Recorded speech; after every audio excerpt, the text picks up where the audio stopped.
everybody and welcome back to my channel. My name is Shaki and today I'm very excited because the Reading Rush 2020 challenges have been released and I have made my official TBR. I'm so excited.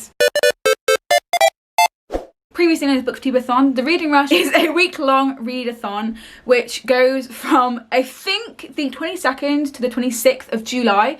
Still got quite a lot of time, about a month left until the Reading Rush, but I was too excited not to post this and get my TBR together because I've been waiting and anticipating it for a very long time that I had to post it right now. I had to. There are loads of fun Instagram reading challenges, competitions, do you know, everything that you could want from a readathon. Although there have been some problems, so we'll talk about that later in the video. But yeah, I currently have 6 books on my TBR. There's one challenge that you have to read the first book that you see, which I'll be doing in this video later on. But we're gonna see how this goes because I'm going back to work at the beginning of July. So I'm not really sure if this will be too ambitious and what the time is gonna let me read. So this is what I plan to read, and if I don't get to all these books, I will have to just kind of like make it work. But yeah, this is my very ambitious, I think, Reading Rush 2020 TBR. So the first challenge actually struck me as something quite different, which I actually kind of liked, and that is to read a book with a cover that matches the colour of your birthstone, which is really random but also very creative. So my birthstone is zircon, which is like turquoise. I'll put a picture here. I was born in December and it's not really clear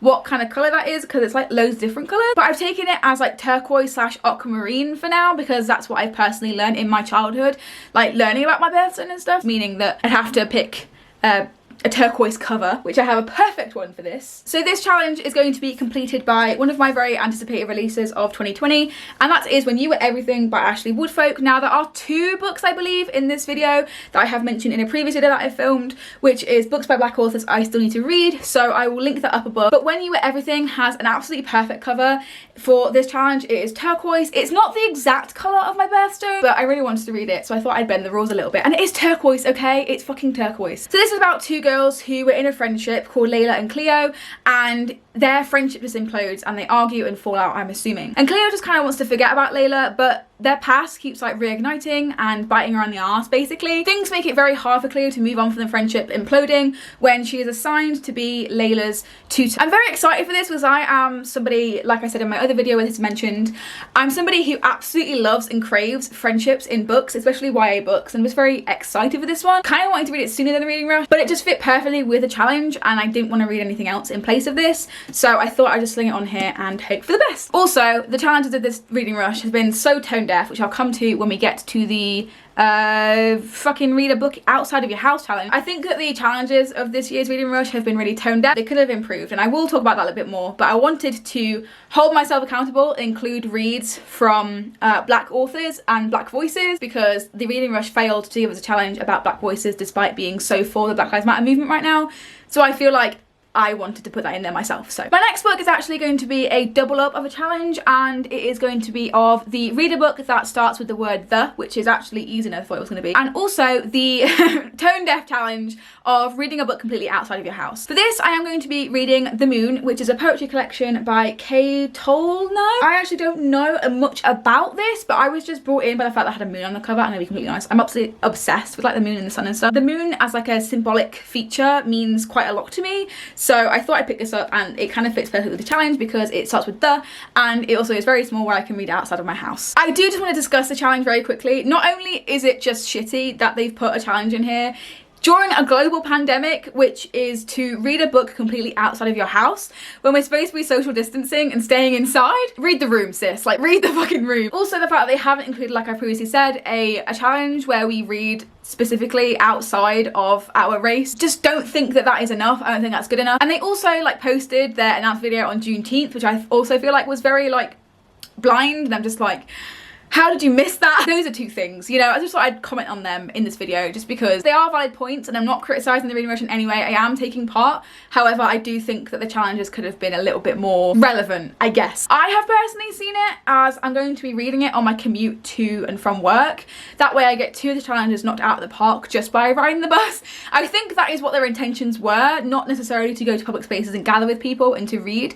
But I do think that it's a bit tone deaf considering we're in the middle of a fucking pandemic. Moving on though, the next challenge I actually kind of like, and that is to read a book that is inspired by a movie that you've already seen. Now the Reading Rush always have like a really infamous challenge where you read a book to movie adaptation, but they wanted to change it this year, which I very commend. I have personally picked for this challenge Percy Jackson and the Lightning Thief by Rick Riordan, just because everyone raves about Percy Jackson. I have seen the film. I remember very, very like blurry going to see it for someone's birthday, but I've never actually read the book, and well, the books, sorry, there's more than one. And you never know, I might like this so much that I pick up the rest of this series once the reread is over and I'm out of this wonderful slump because I've found Percy Jackson or something.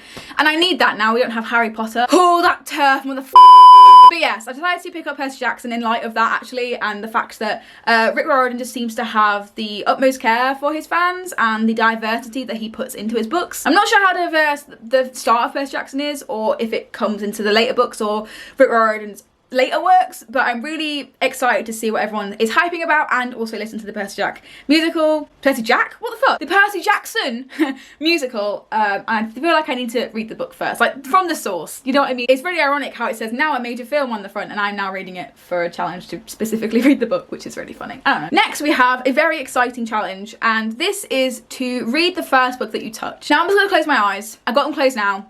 I've opened them again. Why am I announcing my fucking eye movements? I'm gonna just close my eyes and pick a random book off my shelves, because I have also, I'll explain this in a minute when I bring up the 6th book that I've chosen, because I really would like to read 7 books. So I think I was gonna pick a different book for this one. So I have 7 books on my TBR, if that makes any fucking sense. So I'm just gonna go to my shelves, I'm gonna close my eyes, and I'm gonna read the book. However, there are some margins I would like to meet. I would like for it not to be a reread, if we can help it. I wouldn't like it to be too long.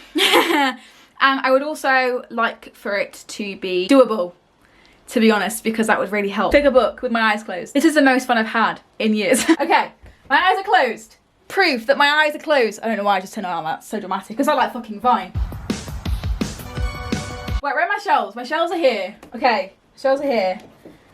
That's a pop vinyl. I can't fucking read that, can I? I'm gonna pick this one. Oh, okay. I picked The Wicked and the Divine.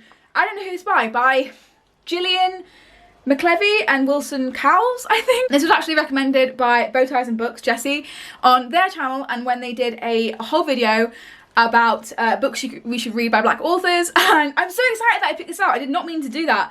I did go down to the graphic novel shelf. I will not lie there. This is not a read, it's not too long, it is doable, and oh, I'm so excited. Look at that!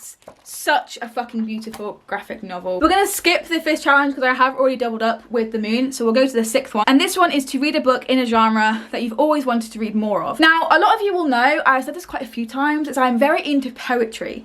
I love writing poetry, but I haven't actually read a lot of like the famous stuff, and I haven't read a lot of it in general, to be honest. The poetry collection I have chosen is Shades of Lovers by Katrine Hancock. Now, this is one that I have seen featured a lot on Poetry Instagram and Bookstagram in general, and I picked it up and I can't wait to read it. I believe that it's all about like breakups and self-love.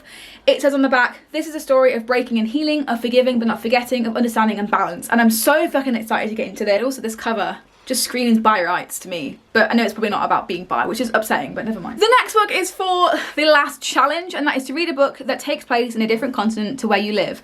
Now, I know that we don't have specifically a challenge surrounding reading specifically from authors that are Black, or at least fucking people of colour, but we have kind of like a really half-assed challenge as to read something a bit different. However, I live in the UK, so I'm in Europe technically, which is my continent, so any other part of the world I could have read from.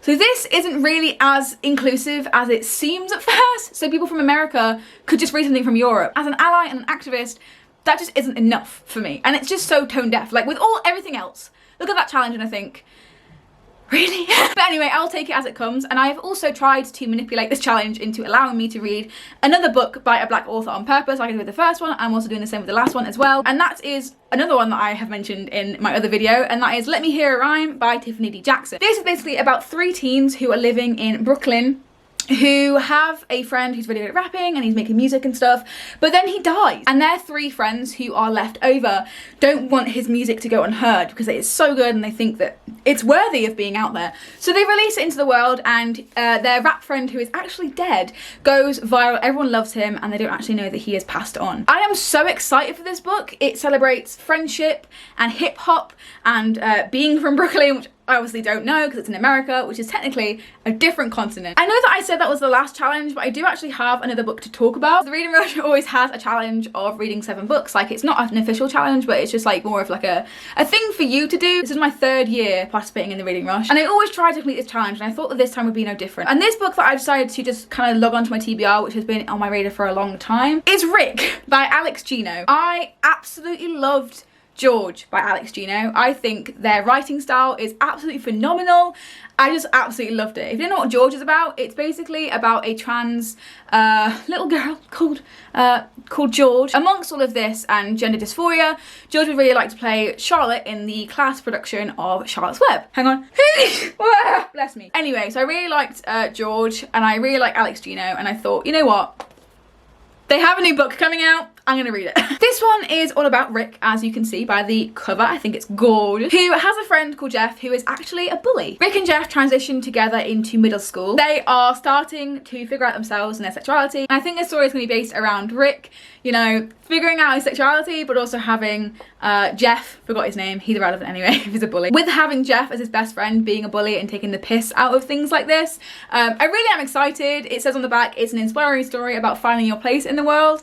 And Alex Gino just did it so well in George, in this middle grade, fluffy, but also not fluffy because it's talking about some hairy topics, fluffy, child-orientated learning book about expression and discovering yourself and equality. I'm just so excited. Like, they do it so well, and I'm just so ready for this. So this is my official TBR pile for the Reading Rush. However, it does not look satisfying, so I'm going to make it satisfying and put all the hardbacks at the bottom. But this is the order of my TBR. There we go. I'm sure everyone who cares about things looking pristine, actually it's not really pristine because they're wonky right now, will appreciate that I just did that, because that TBR pile did not look satisfying. But yeah, this is my official TBR for the 2020 Reading Rush. I really hope that you guys are taking part. Let me know what you're reading down in the comments section below, and tell me if you also think that some of the challenges and some of the movements of the Reading Rush this year have been quite tone deaf, or whether it's literally just me. I don't think it's just me, but let's have a conversation, shall we? Let me know what you're doing for the Reading Outside challenge, because it's going to be quite interesting to see how people get creative with it, and I'll see you next time.